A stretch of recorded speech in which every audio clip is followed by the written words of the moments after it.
Hello， 大家好，我是塔塔，今天来跟大家分享我自己平常最爱做的蒸蛋版本。通常蒸蛋会使用高汤来做，不过我不是每次都有时间制作高汤，因此不使用高汤做的蒸蛋就成了我百做不腻的版本。准备2颗品质好的鸡蛋，我今天做2人份，使用2颗鸡蛋。冰鸡蛋不需要回到常温没有关系，通常2颗鸡蛋重量大约会是在100到110克之间，跟水的比例大约是1颗鸡蛋100cc 的水。把鸡蛋稍微的打散一下，接着准备一些温水，水温大约在40度左右，不要太高温，容易变成蛋花汤哦。如果较低温的蛋液蒸煮的时候容易蒸不透，也容易分层崩塌。先把磅秤归零来测量水量，不想太麻烦的人大约就可以了。蛋跟水的比例大约是1:2，用蒸炉做的话，水量可以再增加10cc， 蛋会更嫩。2颗蛋我大约加入1克的盐，觉得不够咸的人可以增加比例。加1小时的汤可以让蛋保湿，维持水嫩的口感。搅拌一下，让盐糖溶解就可以了。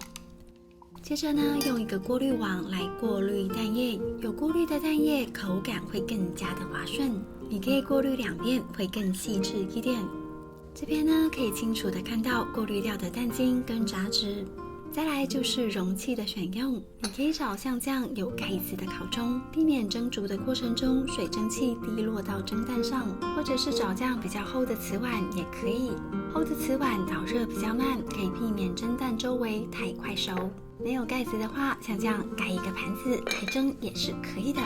今天我做2人份，分成2小碗，尽量让2份的分量一致，这样蒸煮的时间才会一致。倒入蛋液的时候，我会用一个小过滤网缓缓的把蛋液倒进来，避免产生泡泡。小心的把烤盅放上蒸盘。我先示范用蒸炉来蒸蛋。用蒸炉的话，因为水分子很小，不需要盖盖子。小的蒸炉不需要预热，大的蒸炉就要先预热好哦。时间大约是24到25分钟之间，温度设定在85度。等待的时候，来跟大家示范一下瓦斯炉蒸的方法。不管用什么方式蒸，蛋液的比例都一样。这里先煮开1锅水，等水滚了之后，把火转到最小。感应炉的话呢，我是设定在火力5。用蒸笼的方式，烤盅一定要盖盖子。把烤盅小心的放上蒸笼，再把整个蒸笼放上锅子来蒸，盖上锅盖。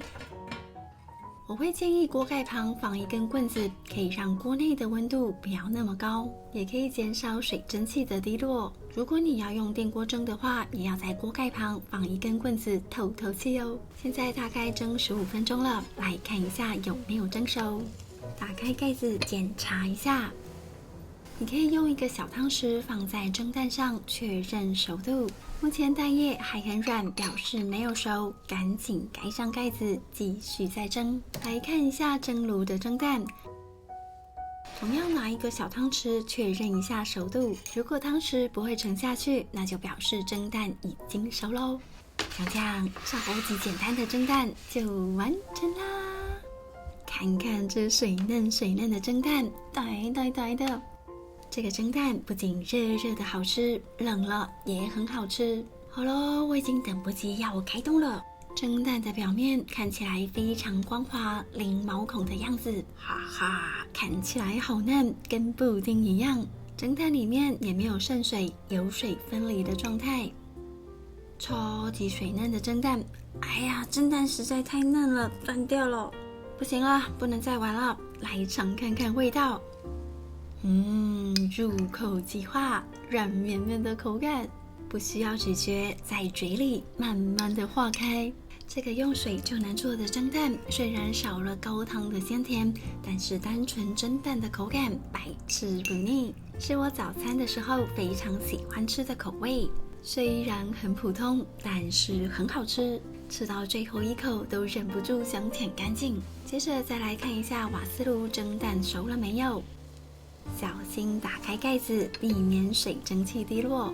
同样的，用一个小汤匙确认一下状况。瓦斯炉蒸的话，大约是20分钟；感应炉温度比较低，我大约蒸27分钟。蒸蛋的温度不能太高，大约介于85到90度之间，这样才不会蒸出毛孔粗大的蒸蛋哦。硬要比较蒸炉跟传统方式的话，传统炉子的水蒸气比较大，蒸蛋边缘比较容易产生巧气泡。就口感来讲的话，基本上跟着我的配方跟方法，大家都可以做出很细致无毛孔的蒸蛋。蒸蛋挖下去同样不会分层出水，只不过蒸炉的方式口感会更细致一点点，也不需要顾火，会比较方便。哎呀，这个蒸蛋真的很好吃，恨不得多吃几个。好了，今天的影片就到这里，喜欢我的分享记得帮我点赞跟订阅，还要开启小铃铛。那我们下次再见，拜拜。